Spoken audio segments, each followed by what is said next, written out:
Prezados amiguetos, 17 de março, dia de São Patrício. Um brinde à Irlanda e ao valente e irredutível povo irlandês. Eu sempre gostei da Irlanda. E para mim, na minha cabeça de criança, a Irlanda ela é meio que os gauleses, né, do Asterix.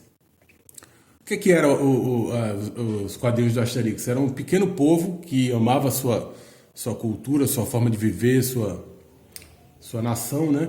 E lutava contra um grande império, né? No caso, o Império Romano. Para se manter, como é que se diz, independente, livre. Mais ou menos o que fizeram e fazem até hoje os irlandeses, né? Eles é um pequeno povo, um povo que ama a sua cultura, ama a sua forma de viver e que luta durante muitos anos, luta até hoje contra o Império Britânico, né? Que na verdade é o Império Inglês, né? Vamos dizer assim, não tem nada de britânico naquilo.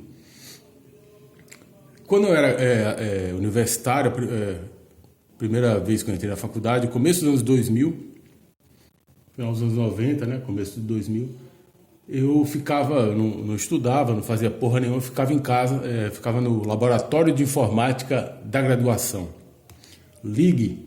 Aí eu ficava baixando, não tinha internet em casa, tinha só na faculdade. Eu ficava baixando coisa que eu gostava, quadrinho, música, foto de mulher pelada e sobre material sobre vikings, celtas, nativos americanos, aborígenes, tudo que eu achava maneiro e acho até hoje, né? Aí eu fiquei sabendo de um cara que é vamos dizer, um herói do povo irlandês, né? Chamado Bob Sands, né? Ele, final dos anos 70, ele ingressou no IRA, o Exército Republicano Irlandês, uma das fragmentações, porque o IRA se fragmentou, né? E ele lutava pela independência da Irlanda do Norte, né? E depois, posterior anexação à República da Irlanda. E ele fez um negócio que eu acho que tem tudo a ver com o momento histórico que a gente está vivendo agora no Brasil, né? E aí demonstra o grau de comprometimento, de amor pela pátria, de visão de mundo, né? de abnegação, inclusive, de entregar até a própria vida em prol daquilo que ele acredita, né? Nessa época, os caras eram presos como integrante do IRA e tinham o status de refugiado, de prisioneiro político. Então eles eram presos e tinham esse status e eles tinham algumas regalias, né? Algumas coisas eram diferentes, eles podiam ir para uma cadeia diferente, um monte de coisa. Até aí tudo bem. Não sei por que cargas d'água a Margaret Thatcher, né, que o diabo a tenha em bom lugar, ela resolveu revogar esse status para os caras. Evidentemente os caras ficaram putos. Falaram, porra, não somos bandidos e prisioneiros comuns, nós somos prisioneiros políticos. Então vamos demonstrar isso da forma mais clara. Primeiro eles fizeram a chamada greve suja, né, que eles se recusavam a sair das celas e tomar banho, fazer sua higiene pessoal. Aí cagavam na cela, mijavam e passavam tudo na parede, ficava aquela nojeira, aquele fedor. Aí chamaram de greve suja. Depois fizeram uma greve de fome. Acabou que eles fizeram um acordo lá com o governo britânico, né? E acabou essa greve.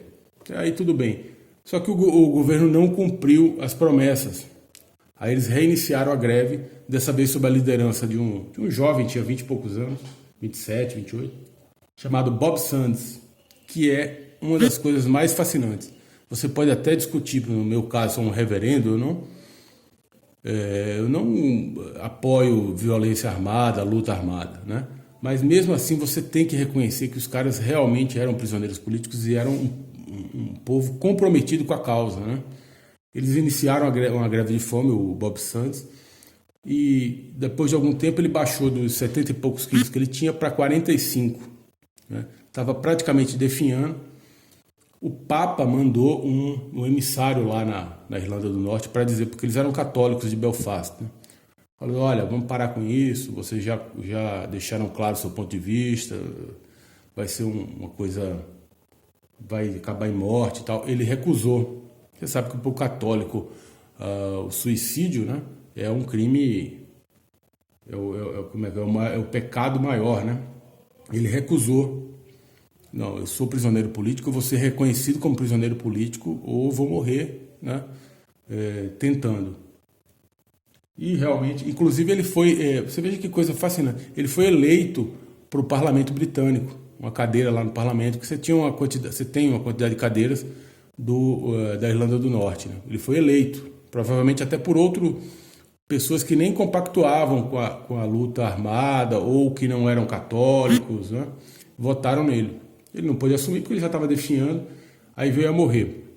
Aí você fala, mas era um maluco, um cara muito radical. Não, depois dele, nove outros heróis sacrificaram a vida, porque eles faziam uma coisa inteligente. O cara estava já definhando, aí o outro iniciava a greve de fome. Porque uma coisa que seria, sei lá, 10 caras morrendo de fome na hora, aquilo se prolongou, porque um ia tomando bastão, entendeu? Quando um ia já falecendo, o outro começava. Aí ficava aquela... E isso causou uma comoção mundial.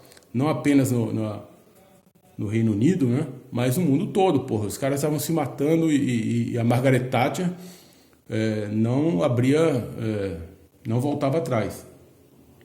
Acabou que depois de Bob Sands, mais 9, aí ela teve que reconhecer que ali realmente eram prisioneiros políticos, né? Então isso linka um pouco com a nossa realidade hoje, né? Você veja o grau de conscientização política, de amor pela pátria, de dedicação a uma causa que o cara acredita. É um negócio fascinante, né? No caso da Irlanda. E aí você tem aqui nesse nosso país, de merda, que é o Brasil, você tem um sujeito que se diz prisioneiro político, não é isso? Só que quem faz a greve de fome deles são pessoas que estão fora da cadeia. Aí é de lascar, né, bicho? Independente de você acreditar ou não, eu acho que a Irlanda deveria ser uma só. Não deveria ter Irlanda do Norte, eles deveriam realmente se juntar. Mas, independente disso, você tem que reconhecer o grau de resistência, de força e de abnegação desse povo. É um povo fascinante. É realmente um povo fascinante. Então, um brinde a St. Patrick, né? E ao Bob Sands e os 9 heróis irlandeses. Um brinde a todos vocês. Abraços!